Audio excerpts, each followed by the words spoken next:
Ciao a tutti e benvenuti in Appuntamento in Giardino. Questo è un breve video per rispondere ad un commento che è arrivato sotto il video relativo alle compostiere. Mi è stato chiesto se nelle compostiere io ho mai notato la presenza di ratti o topi. Allora, c'è da fare una piccola distinzione. Io ho notato la presenza di piccoli topolini, ovvero arvicole, toporagno, nei dintorni della compostiera, più che altro nel mio giardino. I miei gatti catturano molto spesso delle arvicole e del toporagno, dei topi ragno. Sono topolini che in campagna ci sono e ci saranno sempre, e sono animali assolutamente, diciamo, non sgradevoli. Sono dei piccoli topolini che possiamo magari trovare a volte anche morti se abbiamo dei gatti, perché li catturano, e non rappresentano assolutamente un problema. Il problema è relativo più che altro proprio alla presenza di ratti. Allora, gli alimenti che attirano i ratti sono gli elementi soprattutto di origine animale portati all'interno delle nostre compostiere.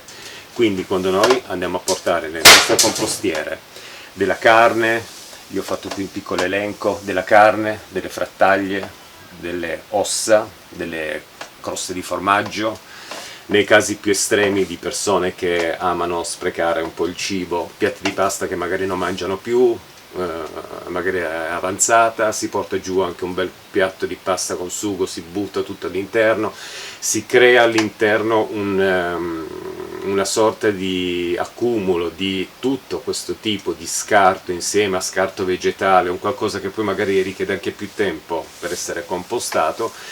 Ebbene, quando noi andiamo a inserire questo tipo di alimenti all'interno della compostiera si crea un odore anche diverso da quello che è una semplice compostiera riempita esclusivamente con materiale vegetale in decomposizione, quindi un odore più forte, un odore di decomposizione anche della carne, e questo attira tantissimo tanti tipi di animali, non solo i ratti.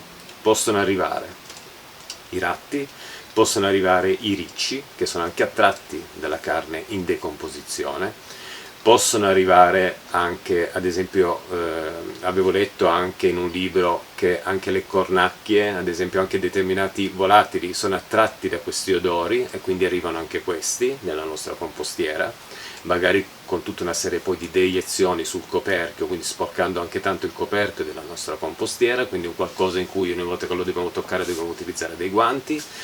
Insomma, portare questo tipo di alimenti nella nostra compostiera vuol dire attirare tanti animali, tra cui quello che è l'animale di questo video di Appuntamento in Giardino, che è appunto il ratto, questo grosso topo con una popolazione sempre fin troppo numerosa e che richiede veramente tantissimo tempo per poter essere eliminata, perché eliminare una popolazione di ratti nei dintorni della nostra casa può richiedere veramente tanto tempo, con delle metodologie diciamo anche abbastanza drastiche, quali il veleno.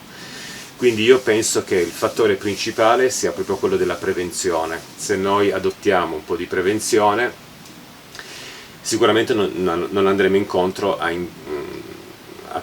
questi spiacevoli episodi di trovare poi dei ratti nelle nostre compostiere. Quindi molta attenzione a ciò che compostiamo. Come possiamo però anche difenderci nel caso noi per ostinazione vogliamo portare la carne nel nostro compost? Alcuni compostano addirittura anche la lettiera dei gatti, cosa che io non porto mai, perché anche lì c'è un odore poi troppo forte, quindi attira sicuramente magari qualche topo, e quindi io cerco sempre di compostare solo materiale vegetale, perché anche l'odore è diverso, quindi attira meno. Però noi possiamo anche adottare dei piccoli sistemi nel caso, appunto, come dicevo, vogliamo portare questo tipo di alimenti nel compost.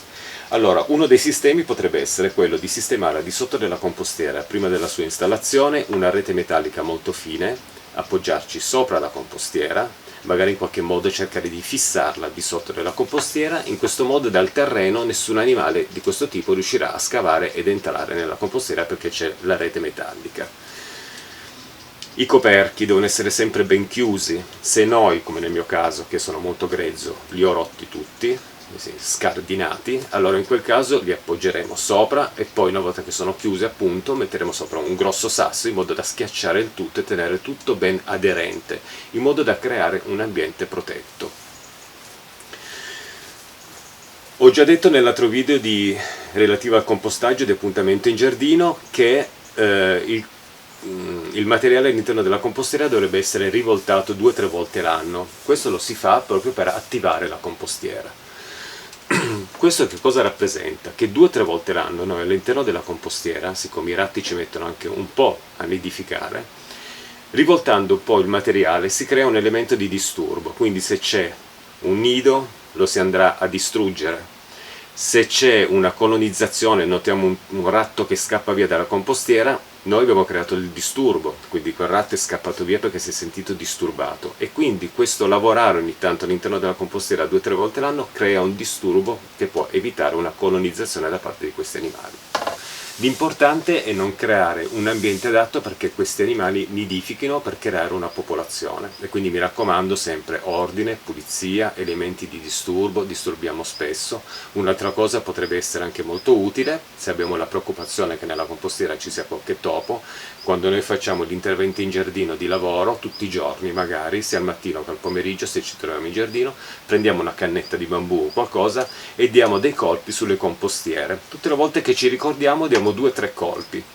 Sappiamo che i topi non amano molto di vibrazione, è una cosa che li disturba tantissimo, e quindi questo può essere un metodo per allontanarli. Quindi io concluderei questo breve video di appuntamento in giardino. Ho dato dei piccoli consigli, però secondo me il consiglio principale è proprio il valutare ciò che vogliamo compostare. Ripeto, io 4 anni, 5 anni, adesso non mi ricordo bene, sono 4-5 anni che ho le compostiere in giardino e non ho mai notato la presenza di topi, di ratti, né all'interno né nel circondario delle mie compostiere. Io all'interno porto esclusivamente materiale di origine vegetale, e questo credo che sia molto importante per evitare di avere qualche incontro con questi animali che possono essere anche molto ma molto spiacevoli. Non so se l'ho detto all'inizio del video, mi sembra di no. Quando noi installiamo le compostiere nel nostro giardino, che sia piccolo o sia grande, la compostiera deve essere sempre portata nel posto più lontano dalla nostra casa.